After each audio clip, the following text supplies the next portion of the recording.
My Days at the Morisaki Bookshop, Part 2. Chapter 1, Momoko Returns. Takako, it's been so long. I feel like I've been away for 100 years.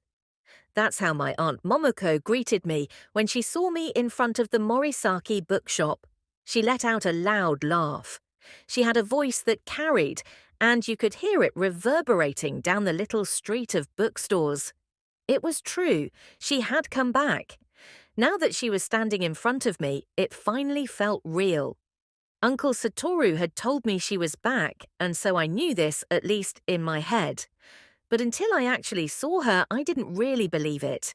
If a friend had told me they'd seen a ghost, I would have felt the same way. But Momoko was really there, and she was incredibly cheerful.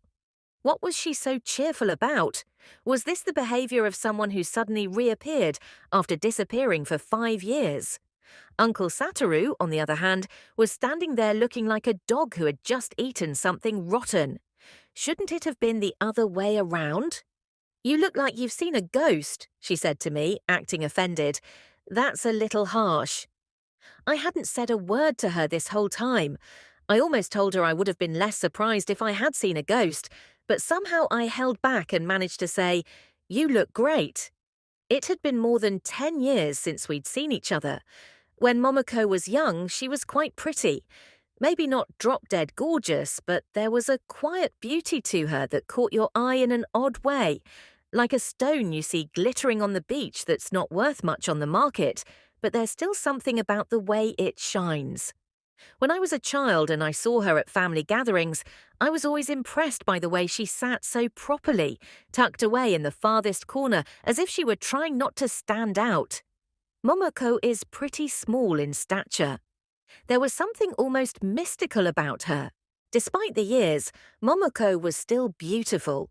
She wore a simple outfit, a brown sweater with blue jeans, and barely any makeup. And yet, with her perfect posture, her expressive face, and her brisk way of talking, she still seemed young. Rather than getting older, she looked more like she'd shed anything that was unnecessary.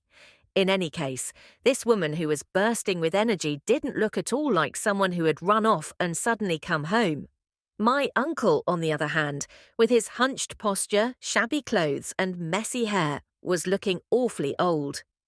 "Takako, you look just like your mother," Momoko said, narrowing her eyes and squinting at me. "At your grandfather's funeral, you were in high school.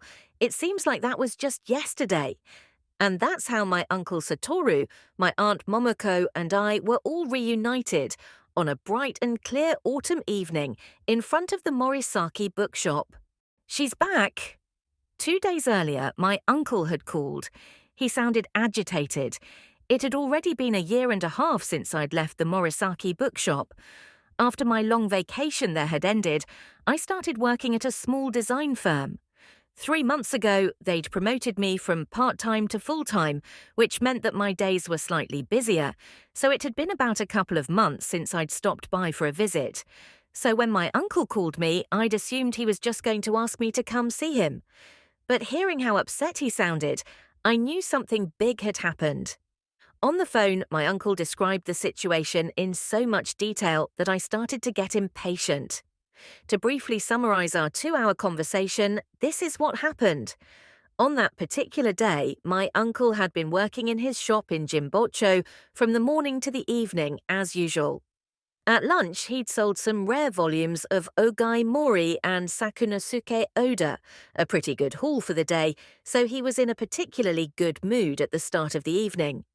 He was whistling as he closed up the shop when he heard someone quietly open the front door and come inside. He thought, "Oh no, a customer at this hour?" But he had his back to the door and was focused on closing for the day. The customer didn't seem to be coming any farther inside. They were just standing there in front of the door, almost like they were holding their breath. How odd. My uncle started to get suspicious and turned around.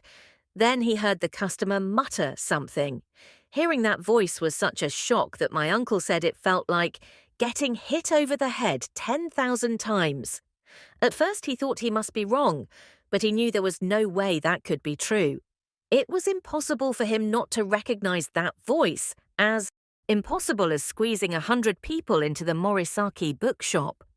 While my uncle was still frozen with his back to her, unable to move, the customer repeated what she'd said a little more clearly. Satoru. He took a deep breath and turned at last to see the owner of that voice. Suddenly, the familiar interior of the store receded into the distance, and there, in focus in the center of his field of view, was a single figure. His wife, who had left him 5 years earlier without so much as a word until this moment. He couldn't look away from her. He felt like he was dreaming. He'd had dreams like this hundreds of times before, but in those dreams his wife had never felt this real. It was definitely Momoko standing there, looking almost exactly the way she did before she left. After a long silence, Momoko quietly smiled and said, "I'm home." She said it exactly as if she'd just come back from a short walk. Her only luggage was a little bag she held in one hand. My uncle stared at her for a long time before he finally replied, "Welcome back." Without saying anything more, Momoko went up quietly to the room on the second floor. She'd been living on the second floor of the bookshop ever since. Good grief. We weren't going to make any progress this way. I gave up and asked him, "So, what do you want to ask me?" "Huh? How did you know I wanted to ask you something?" "I know. How much time have we spent together?" "Ah, Takako, there's no more wonderful niece in this world. I owe you." It was mostly what I expected, but my uncle wanted me to find out what Momoko was really thinking. Why had she come back now? And what did she plan to do next? He said that 5 years ago she'd left behind a 2-line note.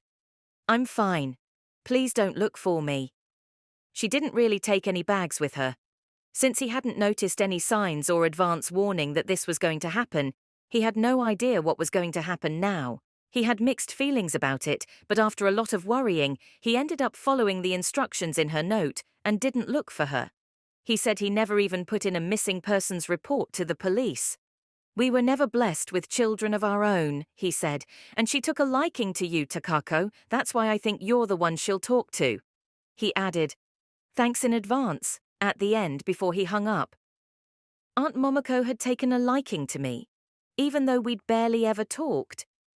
It seemed pretty doubtful. People tend to find it embarrassing when an outsider intrudes on their marital problems. But after hearing him pleading with me, there was no way I could turn down my uncle. After all, I owed him everything. Wait a second. I had been listening patiently on the phone, but at this point he had gone past the limits of my endurance. "What? What's all this 'I'm home'? Welcome back. What do you mean she moved in? It sounds like a ghost story."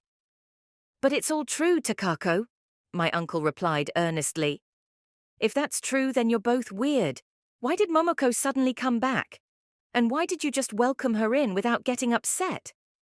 "I don't understand it myself," my uncle said, sounding bewildered. He seemed deeply affected by what he'd told me. But it happened so naturally. I was now too flabbergasted to speak.